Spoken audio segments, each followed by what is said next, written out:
Hola, muy buenos días a todos. Yo soy el doctor Álvaro Cristian Castillo Vega. Soy médico anestesiólogo del Hospital General de Acámbaro y estoy muy contento de que me hayan hecho esta invitación de parte del Departamento de Enseñanza para participar en las octavas jornadas médicas de nuestro hospital. El tema con el que se me pidió apoyar es intubación endotraqueal. Esta intubación endotraqueal es una técnica, eh, se podría decir, de las de rescate agresivas que se realizan con mucha frecuencia en los servicios de urgencia, en piso, en quirófano, sin lugar a dudas, y también de manera extrahospitalaria. Todo ello es tan importante ya que cualquier facultativo que se encuentre eh, en los menesteres, debe de conocer los beneficios que aporta y los problemas a los que te podrías enfrentar o las dificultades que tendrías cuando este procedimiento no resulta. También es importante saber los medicamentos pues a utilizar para poder realizar el procedimiento. ¿Qué es la intubación endotraqueal? Se define como un procedimiento consiste en introducir un tubo, a través del orificio glótico para asegurar lo que es la tráquea del paciente y con esto garantizar una ventilación eficaz. También evitamos una inhalación masiva y mantenemos las vías respiratorias despejadas. Los motivos por los que suele ser necesaria la intubación orotraqueal van a ser todos aquellos que provocan alguna alteración en la normalidad de la función respiratoria, como puede ser el paro cardiorrespiratorio, traumatismo cráneoencefálico, en aquellos pacientes que se les hace escala de puntuación de Glasgow y salen con puntuación de 8 o menor. En estos pacientes es importante realizar una intubación. Aquellos pacientes también con insuficiencia respiratoria, ya sea con respiraciones mayores a 30 por minuto o menores a 10 por minuto. En algún momento estas respiraciones son insuficientes para el adecuado intercambio gaseoso y tendremos que plantearnos la posibilidad de intubación. Este procedimiento proporciona una relativa protección frente a la aspiración pulmonar, que no nos la garantiza, pero por el hecho de que la aseguramos, inflamos el globito que tiene disponible. Esto hace que si el paciente que en ese momento no tiene reflejos protectores por alguna maniobra regurgitara, este bolo no se vaya hacia los pulmones y de esta manera nosotros podremos aspirar el material contenido.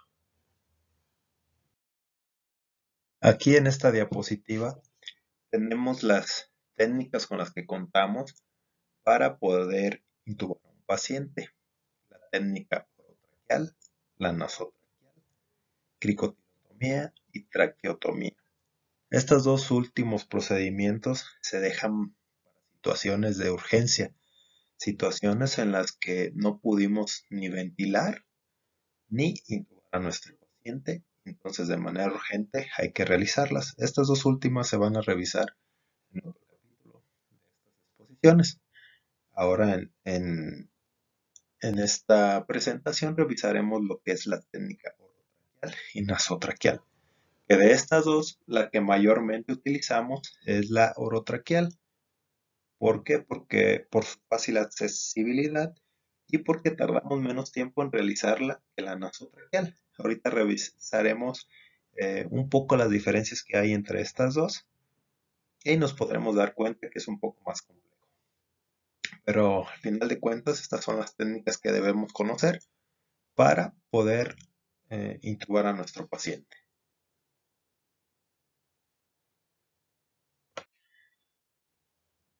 Aquí llegamos a los materiales que necesitamos para realizar una intubación endotraqueal. Como verán, son bastantes materiales y que todos estos hay que tratar de tenerlos disponibles porque en una urgencia andar corriendo de que falta un material o falta otro es la vida del paciente. Procurar que en nuestras salas haya lo principal, que es el laringoscopio. Este laringoscopio tiene sus hojas, las principales que tenemos en los hospitales es la hoja Mac y la hoja Miller. La hoja Mac, la hoja Macintosh es la curva y las medidas para los pacientes adultos puede ser con la Mac número 3 o la número 4. La hoja Miller la utilizamos más en aquellos pacientes donde la laringe está muy anterior, principalmente los niños, como ya vimos en pláticas anteriores, con los cambios anatómicos que hay o las diferencias anatómicas entre niños y adultos. Bueno, estas son las dos principales hojas que se utilizan y que se encuentran disponibles en los hospitales. Debemos de corroborar que nuestro laringoscopio esté en buena forma, es decir, que cuente con pilas, revisar que al abrirlo prendan las luces, que sea una luz intensa, que no parpadee. Y aparte de esto, siempre tener disponible unas pilas a la mano, saber dónde están para si en caso de que en nuestro procedimiento falle por la mala suerte, tener disponibles otras y hacer el cambio lo más rápido posible. Después, también debemos de tener los tubos endotraqueales. Estos hay medidas correspondientes. Generalmente para un hombre promedio el tubo que utilizamos es del 8, 8.5. Para las mujeres del 7, 7.5. Siempre que vayamos a realizar una intubación, lo correcto es tener de la medida que le toca calculada un tubo por arriba y un tubo por abajo. Esto es para que el momento en que nos toque realizar la visualización directa con laringoscopio, si la glotis es muy grande, pues tratar de ponerle el número más alto que le corresponde. En cambio, si la glotis fuera más pequeña, pues entonces le pondríamos el tubo más pequeño del que le corresponde. Para la vía nasal, muchas veces utilizamos estos mismos tubos, pero nos bajamos un número del tubo que le correspondería. Si es una mujer a la que le toca el tubo número 7, entonces en este caso lo adecuado tendríamos que tener medidas menores, como por ejemplo un 6 o un 5.5, para de esta manera introducirlo por la fosa nasal y después guiarlo hasta la tráquea y colocarlo adecuadamente. Debemos de tener también el equipo de succión, eh, ya sean las sondas o también las cánulas de Yankauer, sondas endotraqueales o la cánula de Yankauer, tener nuestra succión entre 80 y 100 de presión para de esta manera cualquier resto, no sé, de saliva, de sangre, lo podemos aspirar sin dañar nuestros tejidos blandos. Debemos de tener también nuestro equipo con el que vamos a ventilar, ya sea si estamos en la calle, en piso, en urgencias, dependiendo de lo que haya. Si hay máquina de anestesio, pues con la bolsa de flujo. Si no tenemos, pues con nuestro ambú, que es la bolsa autoinflable. Generalmente se encuentra pues, en todos lados, con mayor disposición. Esta bolsa autoinflable debe estar siempre conectada al oxígeno y abrirle al oxígeno al flujo a 10 litros para que sea la potencia con la que nos va a aventar el oxígeno y nos ayude a la ventilación. Esta bolsa también debe de estar en buen estado, que no esté rota, que se infle porque hay algunas que ya se quedan colapsadas, entonces esas bolsas pues ya no sirven. Continuando con nuestro material, es relevante contar con un monitor en el cual podamos monitorear a nuestro paciente con un electrocardiograma continuo, tener una presión arterial no invasiva, una oximetría de pulso y un capnógrafo. Este capnógrafo tendrá especial relevancia al momento de la intubación, ya que nos representa la salida de dióxido de carbono del paciente, lo que quiere decir que estamos adecuadamente en la tráquea y el paciente está exhalando ese dióxido de carbono. Otros materiales que debemos tener cerca y a la mano son los estiletes o las guías. Estas guías son maleables, pero le dan un poco de rigidez, se meten por adentro del tubo endotraqueal, dando una curvatura especial. Se prefiere entre 40 y 60 grados esta curvatura. Lo que va a hacer es ayudarnos a tener mayor soporte, ¿eh? Para que así el tubito por alguna situación no se nos vaya a doblar. También debemos contar con guantes, obviamente, para hacerlo una técnica pues estéril, ya que estamos introduciendo aditamentos al cuerpo del paciente. Lubricante para un deslizamiento eh, adecuado, principalmente cuando metemos el estilete, o sea, la guía en el tubo endotraqueal, no tanto para el tubo por afuera. ¿Sí? Jeringas para inflar el globito y tener un correcto neumotaponamiento y cánulas de Guedel. Estas cánulas nos van a ayudar a ventilar a nuestra paciente con mascarilla facial. Cuando lo estamos preoxigenando, hace que la lengua no obstruya nuestra vía aérea y de esta manera pues nosotros realizamos una presión positiva adecuada, pasando todo el aire hasta los pulmones, sin ninguna obstrucción. Entonces, ahora pasamos con dispositivos supraglóticos. Estos como tal son dispositivos pues de rescate. Es decir, cuando nosotros con la mascarilla facial no podemos ventilar al paciente, nos ayudamos con estos dispositivos, como su nombre lo dice, no atraviesan la glotis, quedan por arriba. Son muy buenos para esta situación de urgencia donde no hemos podido ventilar al paciente de ninguna manera. Entonces, con esta situación o con este aditamento podemos hacerlo.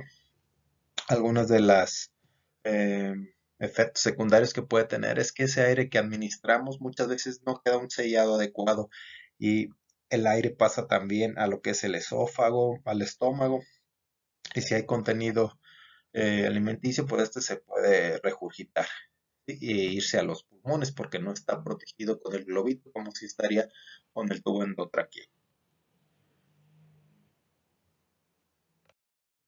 Bueno, ahora ya sabemos que si necesitamos hacer la intubación orotraqueal, pues ya tenemos el material adecuado para hacerlo.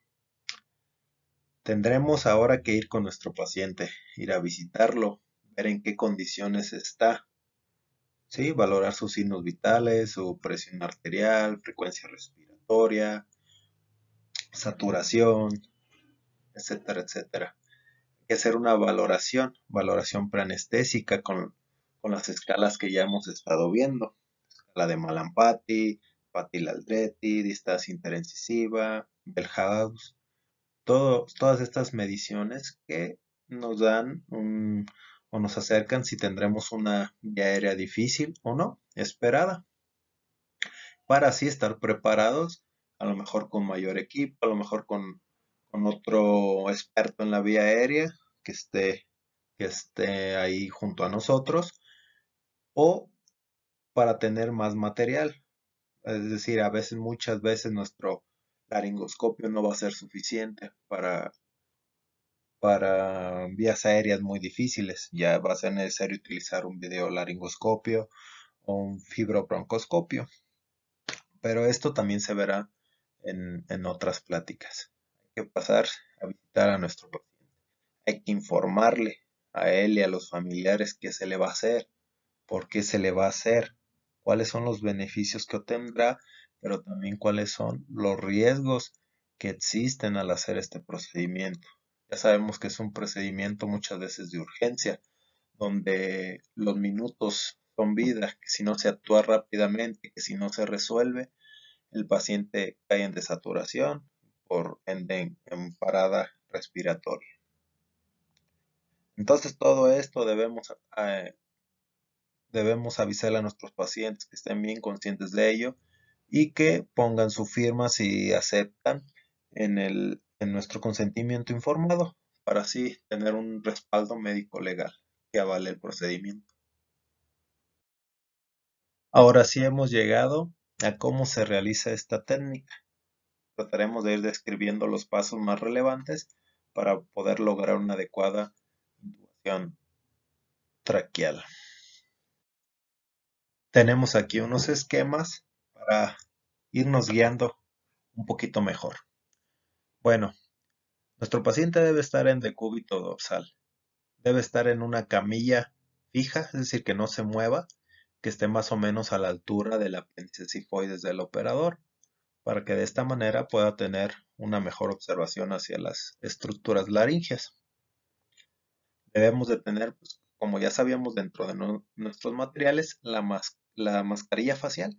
Esta debe cubrir por completo desde el puente de la nariz hasta la barbilla sin que haya fuga para tener una buena eh, presión en nuestra bolsa y que no se escape el aire. Debemos de colocarlo ligeramente en extensión, una posición de olfateo, para que así no se obstruyan con nuestras partes blandas de la boca la laringe y poder facilitar el intercambio gaseoso.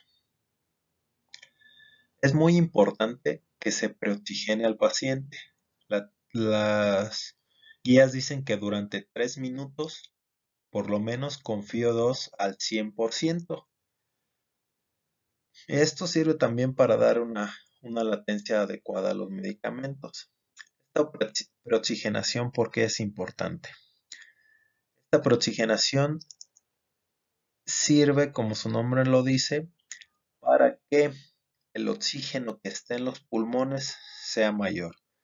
En nuestros pulmones, como en el medio ambiente, lo que predomina es el nitrógeno.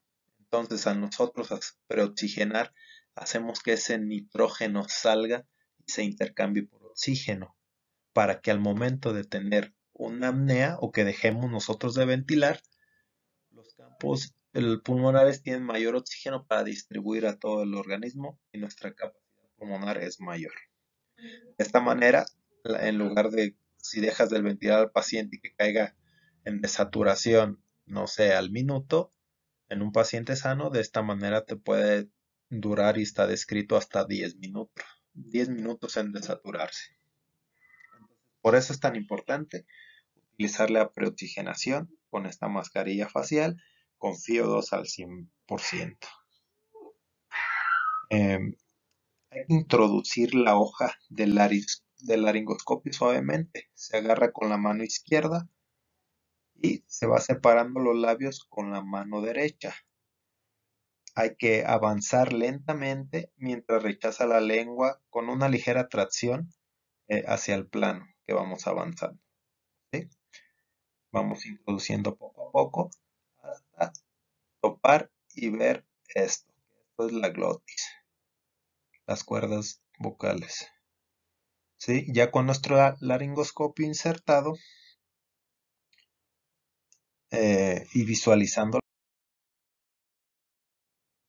Ahora que introducimos nuestra hoja MAC con el laringoscopio, es muy importante la maniobra que vamos a hacer. No se vale hacer maniobras de palanca, ¿sí? Porque podemos lastimar tejidos blandos o incluso llevarnos los dientes.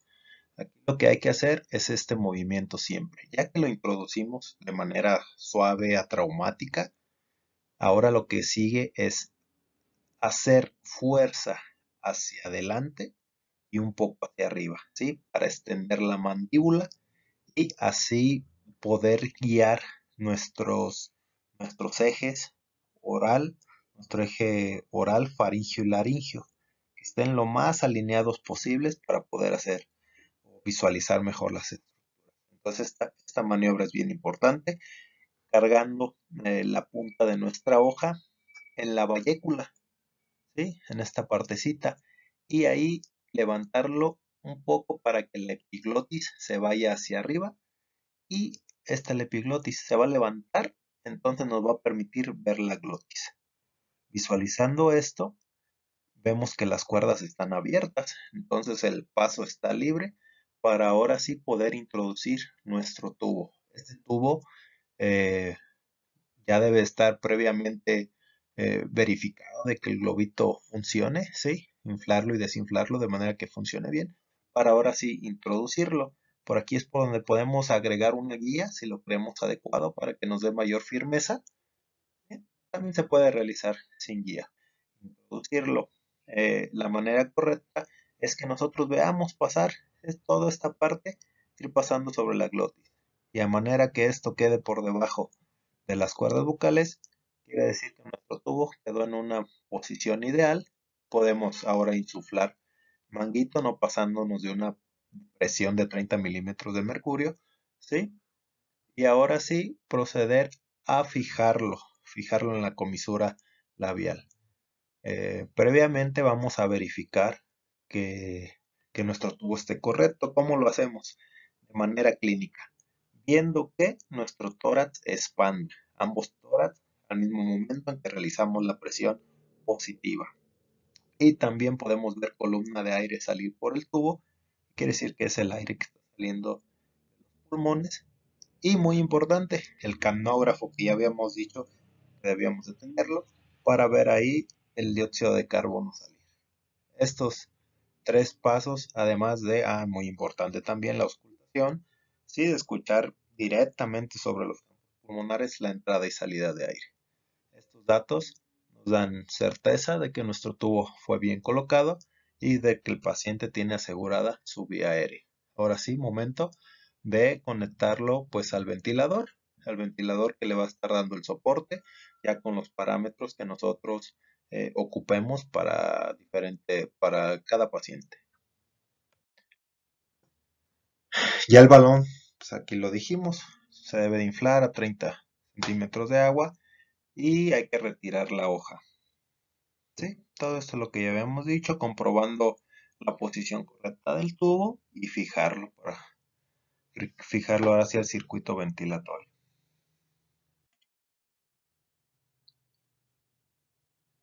La técnica de intubación nasotraqueal, pues es una técnica muy parecida, con los mismos principios, pero tienen pues unos diferentes cambios, ¿sí? Se debe seleccionar la fosa nasal más permeable. Previamente podemos pasar una sonda para ver cuál pasa más fácil o si el paciente está consciente, preguntarle por cuál fosa nasal respira mejor. Hay que administrar, muy importante, un vasoconstrictor en la mucosa por donde vamos a entrar para disminuir el riesgo pues, de epistaxis. La posición del paciente igual puede ser sentado o en decúbito supino. El tubo endotraqueal también debe lubricarse e introducirse con el bisel alejado de la línea media. Es decir, si utilizamos la fosa derecha, el bisel también debe estar apuntando un poquito hacia el brazo derecho. Aquí vemos cómo administramos el vasoconstrictor en cada fosa. ¿Sí? El paciente aquí en esta imagen está un poco sentado y está despierto. ¿Sí? Pero esto ya es con un broncoscopio. Cuando vamos a utilizar el laringoscopio, eh, lo más frecuente es acostar a nuestro paciente. El paciente ya debe estar sedado también, ¿sí? Y debe estar con el vasoconstrictor por la fosa que lo vamos a lubricar nuestro tubito. El tubito y lo que les comentaba, si al paciente por edad y por género le toca un tubo 7, entonces vamos a administrar un tubo más pequeño, un tubo del número 6 estaría adecuado, ¿sí? Esto pues con la intención de no lastimar, que pueda introducirse más fácil. El problema que nos va a traer es que este tubito pues nos va a dar más resistencia de aire, nos puede a lo mejor condicionar las presiones a las que vamos a necesitarlo.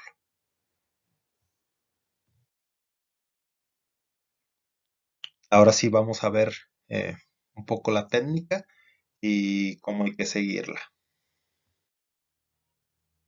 Aquí bien, vemos cómo aplicando pues una presión firme, ¿sí? Vamos a ir introduciendo el tubo endotraqueal. Eh, Esto sin vencer ninguna resistencia tan fuerte. Debemos irlo empujando de manera suave. De manera suave irlo pasando.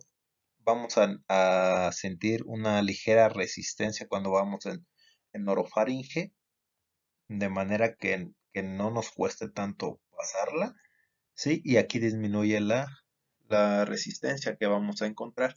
Quiere decir que nuestro tubito ya está aquí en cavidad oral. Vamos acá con los dibujos. Aquí continuamos, entonces nuestro tubito ya está acá en cavidad oral. ¿Qué hacemos? Ahora sí, metemos el laringoscopio con la misma técnica con la que ya habíamos revisado, ¿sí? Es decir, línea media o desplazamos la lengua un poco a la izquierda, vamos introduciendo suavemente poco a poco hasta adentro. Ya que estemos aquí, desplazamos hacia arriba y hacia adelante. Nunca, nunca muñequeo, nunca en esta forma hacia atrás. Siempre hacia arriba, hacia adelante un poco con las pinzas de Magil nos vamos a ayudar. Y ahora sí, aquí debemos tener precaución de no dañar el globito con las pinzas. Pero esto nos va a dar la pauta, nos va a ayudar bastante a posicionarlo cerca de la glotis o ya en la glotis. Siempre debemos de tener a alguien que nos ayude, esta otra persona, para que cuando nosotros veamos que ya está en la dirección adecuada, que ya está sobre la glotis, decirle que lo vaya empujando de a poco. Nosotros siempre ir viendo que estemos atravesando las estructuras para cuando estemos seguros que ahí está, decirle al operador que deje de empujar y no meter de más el tubito, ¿sí? Igual, salimos ya con el laringoscopio, lo retiramos las pincitas y procedemos a corroborar que estemos adecuadamente clínicamente y camnográficamente, que estemos en campos pulmonares, o más bien que estemos en tráquea y los campos pulmonares estén bien ventilados. Alguna de las contraindicaciones más importantes para realizar la intubación nasotraqueal, pues es si el paciente cuenta con una coagulopatía, es decir, de por sí esta zona de la nariz por su gran vascularidad es muy fácil que nos sangre y causemos epistaxis, pues aún más en un paciente que ya tiene coagulopatía. Entonces es una contraindicación. Aquellos pacientes que tienen fractura de la base de cráneo, también está contraindicada esta intubación porque el tubo puede ir agarrando otra dirección y meternos pues acá hasta más encefálica. Igualmente con fracturas del macizo facial, pues no es posible realizar esta técnica, por eso está contraindicada. Viendo como las ventajas y desventajas de cada una, tenemos que la orotraqueal pues es menos traumática, también hay menor riesgo de sangrado, podemos colocar los tubos más grandes o adecuados a los que necesita el paciente, eh, y hay más técnicas de abordaje, ¿sí? Está el videolaringo, está con fibrobroncoscopio, etcétera. Lo de las desventajas es que hay mayor daño a los dientes si no lo hacemos con mucho cuidado, si no realizamos los movimientos adecuadamente hacia arriba, hacia adelante y más bien palanqueamos, el daño a llevarnos los dientes es mucho mayor. El reflejo nauseoso, pues es mayor si lo hacemos en un paciente despierto. Si el paciente está bien, con pseudoanalgesia, no debe de haber ningún problema. Dentro del nasotraqueal, ventajas y desventajas. Las ventajas es que evita el reflejo nauseoso y se tolera mejor en un paciente despierto. Claro, siempre explicándoles y obviamente también porque el tubo pues es de menor calibre. Pero también hay mayor riesgo de sangrado por la epistaxis, traumatismos de cornetes y tunelización de la mucosa de la nasofaringe. Como estamos pasando pues también a ciegas ese pequeño trayecto, y si sentimos bastante resistencia, pero aún así nosotros seguimos aplicando fuerzas, podemos dañar allí alguna parte de la mucosa.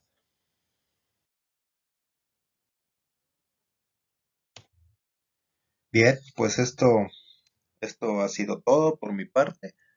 Espero que haya quedado pues más o menos claro. La intención era hacerlo de la manera un poco más sencilla que se pueda, los pasos más esenciales que necesitamos, saber material que debemos ocupar, qué tipo de qué tipo de técnica podemos utilizar, qué tipo de pacientes, es como lo más importante.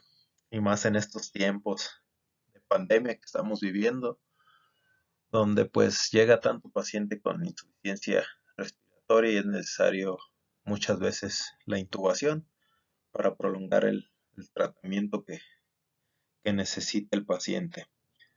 Entonces, conocer la técnica, conocer cómo se hace y ahora pues hasta hacerlo, ¿sí? Siempre coordinándose con los expertos que tengamos cercanos a nosotros para hacerlo de la mejor manera, brindándole siempre también seguridad al paciente. Mm, No sé, espero que haya quedado claro. De todos modos, si existiera alguna duda, estoy a su disposición y con gusto las podremos resolver. Yo creo por ahí al último quedarán los correos para poder mandar algún comentario o alguna duda y así poder platicarlo más. Por mi parte sería todo. Que tengan un buen día.